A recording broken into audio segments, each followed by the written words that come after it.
నియోజకవర్గంలో ప్రజలు ఆలోచించినప్పుడు మొదటి అడుగు అన్నయ్య గారు వేశారు. ఆ అడుగులో మనం అందరం కూడా అడుగులు వేసాం.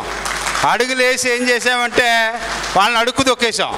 అయినా కానీ వాళ్ళు పైకి వచ్చి మళ్ళీ ఏదో ఒకటి మాట్లాడుతున్నారు సిగ్గు లేకుండా అనేది మనం గుర్తుపెట్టుకోవాలి. తర్వాత వాళ్ళు మనకే ఒక ఓటు కూడా ఇవ్వం, ఒక ఓటు ఇస్తే మేము రాజకీయ సన్యాసం చేస్తామని ఎలక్షన్లో వాళ్ళు శపథం చేశారు. 50,000 మెజార్టీతో మేము నెగ్గుతాం, మేము గొట్టలు దింపేస్తాం, ఊళ్ళు దింపేస్తాం, మనుషులు కలిపేస్తాం మనం శపథం చేసాం.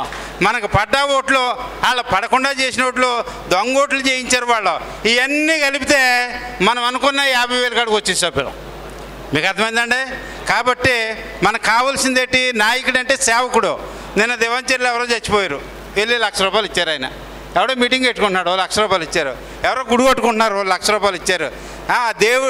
సొంత డబ్బు ఇస్తున్నారు, అలాగే గవర్నమెంట్ నుంచి కూడా రప్పిస్తున్నారు. ఈవేళ ప్రజల్లోకి మనం వెళితే 1 ఇయర్ ఇసుకపాట్లు ఇవ్వలేదు అతను, 1 ఇయర్ ఉద్యోగాలు లేవు, 1 ఇయర్ పథకాలు ఇవ్వలేదు, అయినా భరించారు. ఈవేళ 1 ఇయర్లో మనం 100% మనం సక్సెస్ చేసాం. మీరు ఏ టీవీలో పెట్టండి, మాకు రోడ్లు బాగున్నాయి, మాకు పెన్షన్లు వస్తున్నాయి, మాకు 3 పిల్లలు ఉంటే 3 పిల్లలకే మాకు 13 ఓట్లు డబ్బులు పడ్డాయి. ఓట్లు వేసేది ఎవరండి? ఆ 13 ఏళ్ళే మనకు ఓట్లు వేసేవాళ్ళు. వీళ్ళు వేయరు, మనకి పెద్ద పెద్ద పనులు చేయించుకుంటారు, రారు. అలాంటి ప్రజలు ఈవేళ మన వైపున ఉన్నారు. అలాంటి పరిస్థితుల్లో 1 ఇయర్లో వాళ్ళు ఏం చేశారు, 1 ఇయర్లో మనం ఏం చేసాం, ఈ 4 సంవత్సరాలు మనం ఏం చేస్తాం?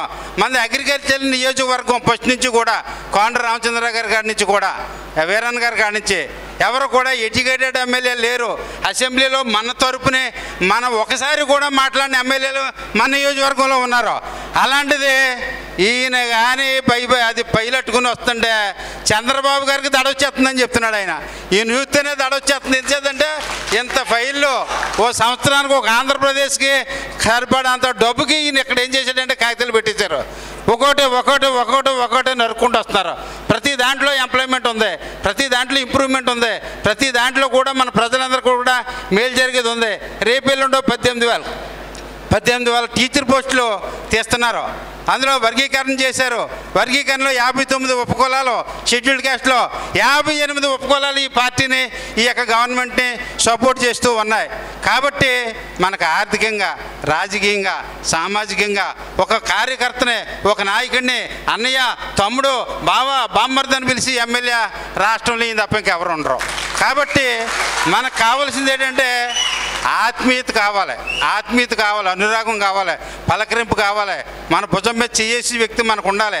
మనం కోపగించి పార్టీకి దూరంగా, ఎమ్మెల్యే గారికి దూరంగా ఉంటే నీ వెనకాల ఉన్న జనాలకి నువ్వు ఇళ్ళు కానీ, తర్వాత కాలనీలు కానీ, స్కీములు కానీ, ఉద్యోగాలు కానీ, ఈ పదవులు కానీ ఏమీ చేయించలేమని తెలుసుకుని అందరూ కూడా ఈయన కూడా ఉండాలని నేను మీ అందరిని కోరుతూ నేను ఇంతటితో విరమిస్తున్నానండి.